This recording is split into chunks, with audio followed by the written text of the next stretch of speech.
કેમ છો વિદ્યાર્થી મિત્રો? એવડીમાં આપણે આગળ વધીએ તો સ્વાધ્યાય 6.3 માં શરૂઆત કરી એક્ઝામ્પલ 24 થી. શું કીધેલું છે? એક અતિવલય આપ્યો x²/a²-y² = b² 1.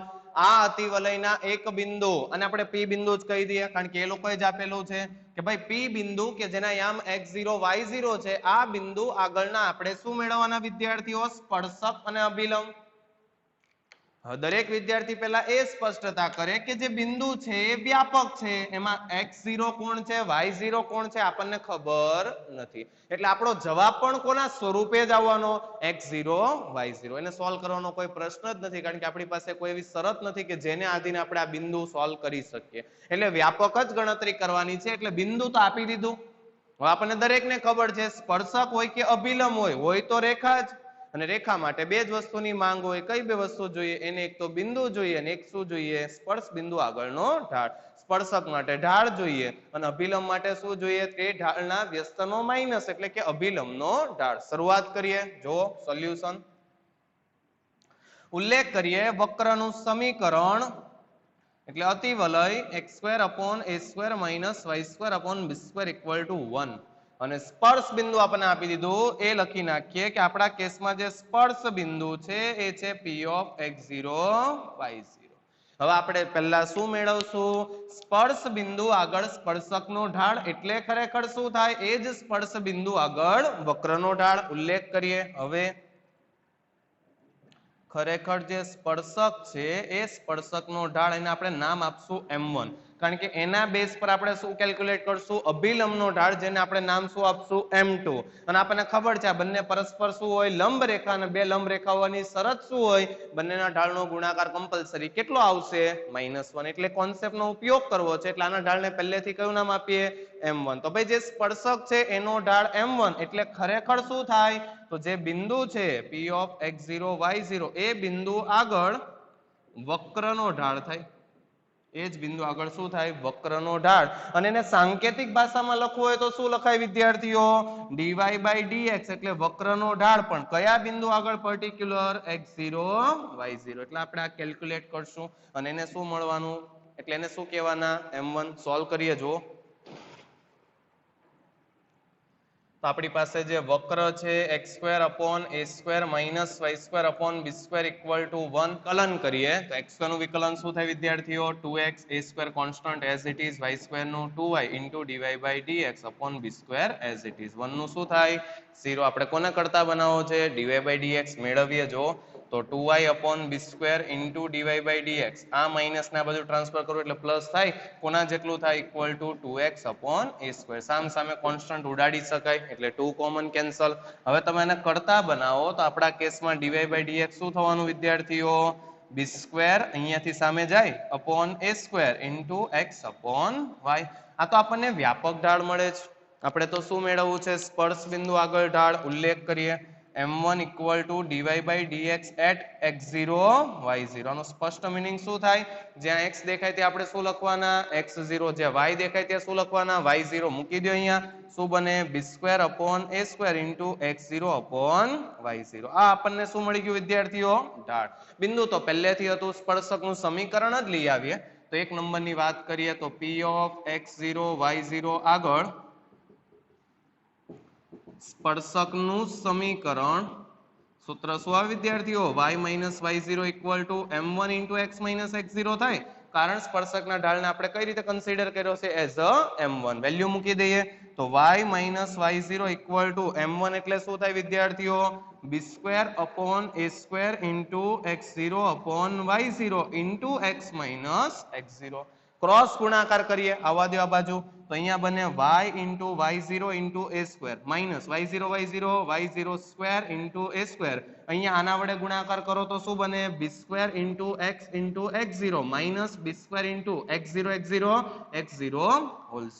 હવે આપણને બધાને ખબર છે કોઈ પણ સ્ટ્રેટ લાઈન હોય હંમેશા કયા સ્વરૂપે હોવી જોઈએ? ax + by + c = 0. એટલે x વાળો ભાગ, y વાળો ભાગ અને કોન્સ્ટન્ટ. એટલે આપણે x અને y વાળાને સાથે રાખીએ તો આપણા કેસમાં x વાળો ભાગ અહીંયા છે, પ્લસ છે એઝ ઇટ ઇઝ રહેવા દો. y વાળો ભાગ અહીંયા છે, ટ્રાન્સફર આપો બે બાજુ. તો y વાળા ભાગને જમણી બાજુ ટ્રાન્સફર આપો. શું બનવાનું? b² x x0 minus plus છે તો minus a square into y 0 equal to આ ભાગને આ બાજુ જવા દો તો શું બને b square into x0 whole square બને minus a square into y0 whole square. હવે આપણે આ જે આખું સમીકરણ આવે છે ફરીથી સમીકરણ શું મળે છે આપણને b square x0 minus a square into y0 equal to b square x0 whole square minus a square y0 whole square. હવે આખા સમીકરણનો આપણે a સ્ક્વેર b સ્ક્વેર વડે ભાગાકાર કરીએ. કોના વડે? a સ્ક્વેર b સ્ક્વેર વડે. તો જો તમે a સ્ક્વેર b સ્ક્વેર વડે ભાગાકાર કરો અહીંયા આવું થાય b square into x0 upon a square b square minus a square into y0 upon a square b square. અહીંયા બનવાનું b square x0 whole square upon a square b square minus a square y0 whole square upon a square b square. Cancel કરીએ a square cancel b square cancel a square cancel b square cancel. તો શું બને વિદ્યાર્થીઓ? x into x0 upon a square minus y into y0 upon b square. હવે JEE વાળા જે હતા 11માં મને સમીકરણ દેખાવા માંડ્યું હશે આ સ્પર્શકનું સમીકરણ ત્યાં આપણે ડાયરેક્ટ લખાયું અને એ જ સમીકરણ આવશે તો x into x0 upon a square minus y0 upon b square equal to અહીંયાથી શું બને x0 whole square upon a square minus y0 whole square upon b square. હવે જો તો ઘણાને એવો પ્રશ્ન થાય કે કેમ અહીંયા a સ્ક્વેર b સ્ક્વેર વડે ભાગાકાર કર્યો? એની પાછળ એક પર્પઝ હતો. સૂત્ર લાવો. મેં ભાગાકાર એટલે કર્યો કે જ્યારે આ સમીકરણ આપણી પાસે છે અતિવલયનું સમીકરણ તો આપણને ખબર છે કે આ બિંદુ આગળનો સ્પર્શક એટલે આ બિંદુ વક્ર પરે હોય સ્પર્શક પરે હોય એટલે ઇનડાયરેક્ટલી બંનેનું સ્પર્શ બિંદુ હોય અને આ બિંદુ આ વક્ર પર છે એટલે વક્ર એનું શું કરે? સમાધાન. અને જો આ બિંદુ આ વક્રનું સમાધાન કરે તો આપણે શું લખી શકીએ? p of x0 y0 વક્ર પર હોવાથી બોલો ડાયરેક્ટ કંઈક લખી શકાય. જ્યાં x દેખાય ત્યાં શું લખાય? x0. જ્યાં y દેખાય ત્યાં શું લખાય? y0. મૂકો તો આવું બને x0 whole square upon a square minus y0 whole square upon b square equal to 1. અને જો તમે આ વસ્તુ તમને અહીંયા દેખાય છે એટલે આખું જે જમણી બાજુનો ભાગ છે એની જગ્યાએ ડાયરેક્ટ શું લખી શકીએ વિદ્યાર્થીઓ? 1 મૂકી દો. માટે સ્પર્શકનું ફાઇનલ સમીકરણ મળે x into x0 upon a square minus y into y0 upon b square equal to 1. આ મળે આપણને સ્પર્શ બિંદુ p ઓફ x0 y0 આગળ અતિવલયનો સ્પર્શક જે મેં તમને 11માં ડાયરેક્ટ યાદ રખાયો. અને આ જ સમીકરણ હતું x into x0 upon a square minus y into y0 upon b square equal to 1. આ તો વાત થઈ સ્પર્શક. હજી કોણ સલામત છે?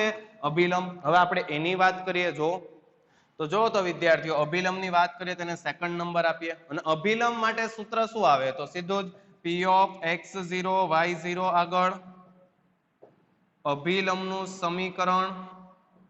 બોલો સૂત્ર શું આવવાનું? બિંદુ તો એ જ રહે ને y minus y0 equal to અહીંયા x માઇનસ x0 જ આવે પણ ઢાળ શું આવે વિદ્યાર્થીઓ? આપેલ સ્પર્શકના ઢાળના વ્યસ્તનો માઇનસ એટલે -1 અપોન m1. કારણ સ્પર્શકનો ઢાળ આપણા કેસમાં કેટલો છે વિદ્યાર્થીઓ? m1. કેટલો છે? m1. તો એના વ્યસ્તનો માઇનસ મૂકી દો બધી વેલ્યુ અહીંયા. તો y minus y0 equal to -1 upon m1 ની જગ્યાએ પર્ટિક્યુલર હું શું લખીશ? b square upon a square. અહીંયા શું આવવાનું? x0 upon y0 into x minus x0 બને બરાબર. હવે આપણે જો આને છેદના છેદમાંથી અંશમાં મોકલો તો y minus y0 equal to minus a square y0 upon b square x0 into x minus x0 થાય બરાબર. આ ઉપર અંશમાંથી ભાગાકારમાં મોકલો તો ત્યાં સમીકરણ ડેવલપ થવાનું y minus y0 upon a square y0. આ જે ઉપરનો ભાગ છે એને ભાગાકારમાં મોકલીએ છે તો સામેના ભાગ પર માત્ર શું વધે? એક તો માઇનસ સલામત છે એટલે minus as it is in bracket x minus x0 upon શું આવવાનું? b સ્ક્વેર x0 બને. આ માઇનસ વાળું પદ જમણી બાજુ છે ડાબી બાજુ લાવો એટલે પ્લસ બને તો ફાઇનલ સમીકરણ આપણને મળવાનું x minus x0 upon b square x0 plus y minus y0 upon a square y0 equal to જો આ ભાગ આ બાજુ આવી ગયો એટલે અહીંયા કઈ નથી વધ્યું એટલે શું આવે? 0. માટે દરેક વિદ્યાર્થીએ છેલ્લે ઉલ્લેખ કરવાનો જે સ્પર્શ બિંદુ આપ્યું એ જગ્યાએ સ્પર્શકનું સમીકરણ શું આવે? x into x0 upon a square minus y into y0 upon b square equal to 1. અને અભિલંબનું સમીકરણ તો શું આવવાનું વિદ્યાર્થીઓ? x minus x0 upon b square x0 plus y minus y0 upon a square y0 equal to 0. તો ત્યાંથી આગળ વધીએ તો એના પછીના એક્ઝામ્પલમાં શું કીધું છે? વક્ર y ઇક્વલ ટુ √3x - 2 વક્રનું સમીકરણ આપી દીધું. આ વક્રના આપેલ રેખા, કઈ રેખા આપી વિદ્યાર્થીઓ? 4x - 2y + 5 = 0. આ રેખાને સમાંતર. સરસ. આપેલ રેખાને સમાંતર એટલે સ્પર્શક એ પણ રેખા જ છે, તો બે રેખા સમાંતર હોવાની શરત, બંનેનો ઢાળ કેવો થાય? સમાન. એટલે આનો ઢાળ તો આપણને સીધો જ દેખાય. આને હું m1 કહી દઉં તો m1 = -a/b એટલે -4/-2 = 2. એટલે આનો ઢાળ 2 છે, એનો સ્પષ્ટ મીનિંગ સ્પર્શકનો ઢાળ 2 જ આવવાનો, એટલે ઢાળનો તો પ્રશ્ન જ હટી ગયો. કારણ કે સ્પર્શક માટે બે જ વસ્તુની જરૂરિયાત હોય, ઢાળ અને બિંદુ. તો ઢાળ તો આવી ગયું ને. મિસિંગ કોણ છે? બિંદુ. ધારી લેશું, ધારો કે વક્ર અને સ્પર્શકનું સ્પર્શ બિંદુ કયું વિદ્યાર્થીઓ? P(x1, y1) જે આપણે ધારતા આવીએ છીએ. ઉકેલશું કઈ રીતે? ઉલ્લેખ કરી દેશું એ સ્પર્શ બિંદુ આગળ વક્રનો ઢાળ એટલે જ શું થાય? સ્પર્શકનો ઢાળ. સ્પર્શકનો ઢાળ તો છે જ ને, એટલે dy/dx મેળવશું એ બિંદુ આગળ x1, y1 કોના જેટલું બતાવશું? 2. ત્યાંથી એક યામ આવશે, સમીકરણનો ઉપયોગ કરશું એટલે બીજો યામ આવશે, બિંદુ આવવાનું. ઢાળ છે, ઢાળ બિંદુનો ઉપયોગ કરો, શું આવવાનું? સ્પર્શકનું સમીકરણ. ઉલ્લેખ કરીએ અહીં આપેલ રેખા કઈ છે વિદ્યાર્થીઓ? 4x - 2y + 5 = 0. નો ઢાળ, એને હું m1 કહી દઉં તો m1 = -a/b = a તરીકે x નો કોફિશિયન્ટ આવે એટલે -4 અને b તરીકે y નો કોફિશિયન્ટ -2 -4/2 એટલે ખબર પડી કે આપેલ રેખાનો ઢાળ કેટલો છે? 2. ઉલ્લેખ કરીએ હવે જે સ્પર્શક છે તે રેખાને સમાંતર હોવાથી સ્પર્શકનો ઢાળ એને હું m વડે દર્શાવીશ, કારણ કે આપણું સૂત્ર m ફોર્મમાં છે, તો m = m1 લખાય. કારણ કે બંને રેખા પરસ્પર કેવી થઈ ગઈ? સમાંતર. તો m1 કેટલું છે? 2. એટલે આપણા સ્પર્શકનો ઢાળ પણ કેટલો આવવાનો વિદ્યાર્થીઓ? એક્ઝેક્ટ 2. એટલે ઢાળ તો આવી ગયો, માત્ર મિસિંગ કોણ? બિંદુ. એના માટેની વાત કરીએ. ધારો કે જે વક્ર છે અને જે સ્પર્શક છે તેનું સ્પર્શ બિંદુ કયું છે વિદ્યાર્થીઓ? P(x1, y1) છે. એટલે આપણે બહુ સ્પષ્ટતા સાથે આ ઉલ્લેખ કરી શકીએ કે P(x1, y1) આગળ કોનો? વક્રનો ઢાળ = શું થાય વિદ્યાર્થીઓ? સ્પર્શકનો ઢાળ. એટલે જો સાંકેતિક ભાષામાં લખું તો સ્પર્શકનો ઢાળ m એટલે જ શું? વક્રનું વિકલન કયા બિંદુ આગળ મેળવવાનું? x1, y1. હવે આપણે આ મેળવીએ. વક્ર આપણી પાસે છે જ y = શું આપેલું? √3x - 2. વિકલન કરીએ તો dy/dx = બોલો √fx નું વિકલન શું થાય વિદ્યાર્થીઓ? 1/2 √fx * fx નું f'(x) એ અંતર્ગત 1/2 √3x - 2 અને ફરીથી fx તરીકે કોણ કહેવાય? 3x - 2. એનું વિકલન કેટલું થાય? 3. કારણ કે માઈનસ નું કોન્સ્ટન્ટ છે, એનું શું થઈ જાય? 0. એટલે આન્સર આવે. આપણે કઈ જગ્યાએ મેળવવાનું? x1, y1. dy/dx at x1, y1 તો 3/2 √3x1 - 2 થાય. આ આપણને શું મળી ગયું? વક્રનો સ્પર્શ બિંદુ આગળનો ઢાળ એક્ઝેક્ટ કોના જેટલો? m. ઉપયોગ કરીએ કોન્સેપ્ટનો. જો માટે 3/2 √3x1 - 2 = m1 એટલે જ કોણ વિદ્યાર્થીઓ? 2. સાદુરૂપ આપીએ તો આને સામે મોકલી દો તો √3x1 - 2 = 3/2 × 2 કેટલું થાય વિદ્યાર્થીઓ? 4. સ્ક્વેર કરવો પડશે કારણ કે તો જ x1 મળે, એટલે રૂટ કાઢવા માટે બંને બાજુ સ્ક્વેર કરો, તો જેવો અહીંયા સ્ક્વેર કરો એટલે રૂટ નીકળી જાય. નાનો સ્ક્વેર કેટલો થાય? 9/16. તો 3x1 = -2 આ બાજુ જાય એટલે +2 એટલે 2 + 9/16 લસા લઈ લ્યો. તો જેવો તમે 16 લસા લ્યો એટલે 16 2 32 32 9 41 41/16 થાય. તો x1 તરીકે કેટલું થાય? 41/16 3 48. આ તો આપણને એક્સિયમ મેળવો. હજી વાયમ મેળવવો છે તો આ બિંદુ ક્યાં છે? વક્ર પર. તો વક્ર એનું શું કરે વિદ્યાર્થીઓ? સમાધાન. ઉપયોગ કરીએ માટે y = √3x - 2 વેલ્યુ જ મૂકી દો. અંડર રૂટ અને આપણે x1 કીધું છે એટલે x1 મળી ગયો, તો આ y1 = 3x1 - 2 થાય. તો √3 × x1 ની જગ્યાએ 41/48 - 2 3 16 48. જેવો તમે લસા લ્યો એટલે 41 - 16 2 32 ભાગાકારમાં 16 આવે અને 41 32 9 16 ને 9 16 નું વર્ગમૂળ કેટલું થાય? 3/4. એટલે બિંદુ આવી ગયું. બિંદુ કયું મળવાનું? P(x1, y1) તરીકે જે આપણે શરૂઆતમાં ધાર્યું હતું એ બિંદુ કયું આવવાનું? P(x) તરીકે 41/48 અને y તરીકે શું આવવાનું? 3/4. બિંદુ આવી ગયું. ઢાળ તો પહેલેથી છે, ઢાળ બિંદુનો ઉપયોગ કરીએ શું મળવાનું? સ્પર્શકનું સમીકરણ.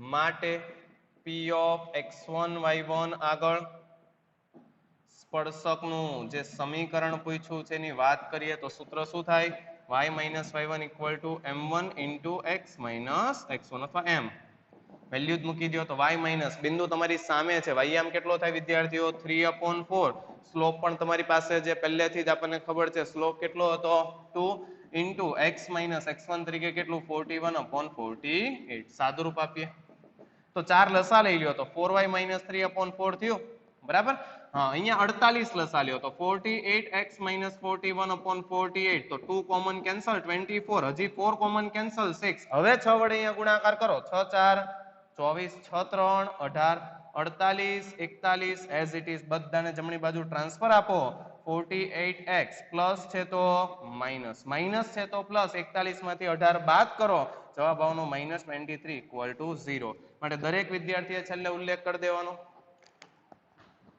આપણને જે કીધું હતું આપેલ રેખાને સમાંતર વક્રનો સ્પર્શક તો કયો મળે 48x 24y 23 ઇક્વલ ટુ તો ત્યાંથી આગળ વધીએ તો એક્ઝામ્પલ 26 માં શું કીધેલું છે એક વક્ર આપ્યો y equal to 2x² + 3 sin x પ્રશ્ન કર્યો છે x ઇક્વલ ટુ 0 આગળના અભિલંબનો ઢાળ મેળવો આપણને દરેકને ખબર છે જ્યારે સ્પર્શ બિંદુની વાત કરે અને અભિલંબ પૂછે ડાયરેક્ટ તો મળવાનું નથી પહેલા કમ્પલસરી શું મેળવવું પડે આપેલ સ્પર્શ બિંદુ આગળ વક્રનું વિકલન જે ઇનડાયરેક્ટલી શું રિપ્રેઝન્ટ કરે સ્પર્શકનો ઢાળ એક વખત સ્પર્શકનો ઢાળ આવી જાય એના વ્યસ્તનો માઇનસ કરો એટલે આપમેળે કોણ મળવાનું અભિલંબનો ઢાળ કાર્યવાહી શરૂ કરીએ જો ધ્યાન આપો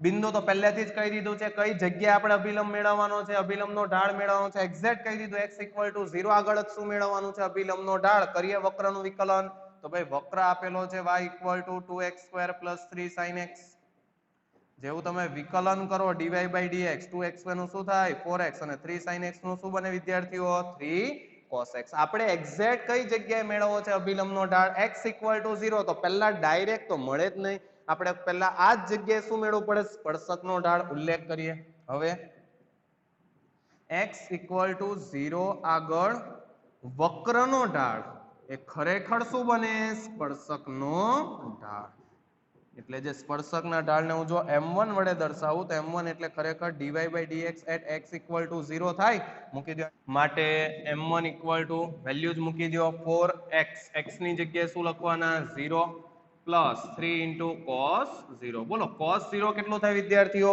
1 એટલે અહીંયા 3 into 1 3 4 into 0 0 તો m1 equal to એક્ઝેક્ટ કેટલું આવવાનું 3 ઉલ્લેખ કરી દઈએ હવે x equal to 0 આગળ અભિલંબનો ઢાળ બોલો એક્ઝેક્ટ કોના જેટલું થાય -1/x equal to 0 આગળ સ્પર્શકનો ઢાળ બને કારણ કે આપણને બધાને ખબર છે સ્પર્શક અને અભિલંબ પરસ્પર લંબ રેખા કોઈ પણ બે રેખા લંબ હોવાની શરત શું બંનેના ઢાળનો ગુણાકાર કેટલો થાય -1 એટલે ઇનડાયરેક્ટલી સ્પર્શકનો જે પણ ઢાળ મળે એના વ્યસ્તનો માઇનસ એ જ કોણ અભિલંબનો ઢાળ મેળવીએ માટે x equal to 0 આગળ અભિલંબનો ઢાળ બરાબર -1 સ્પર્શકનો ઢાળ એટલે આન્સર આવવાનો -1/3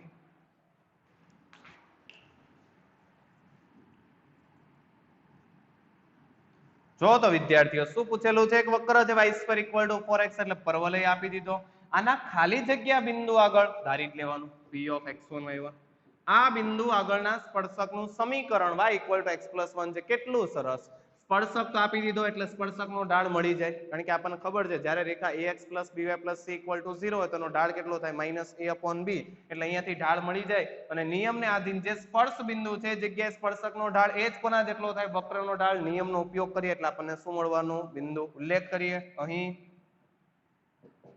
જે સ્પર્શક છે એનું સમીકરણ y = x + 1 આમ નહીં રાખવાનું કયા સ્વરૂપે રાખવાનું ax + by + c = 0 ટ્રાન્સફર કરો તો x - y + 1 = 0 બને એટલે અહીંયાથી આપણને એક્ઝેક્ટ ખબર પડે a = 1 b = -1 c = 0 માટે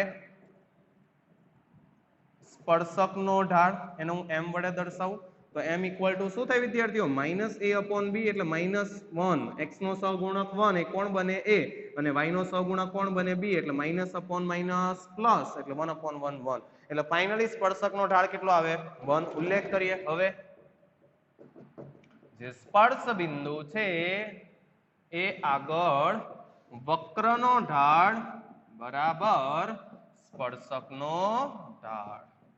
એટલે જો ખરેખર કહીએ તો એવું બને m = dy by dx at exact કઈ જગ્યાએ વિદ્યાર્થીઓ x1 y1 મૂકી દો આની અંદર.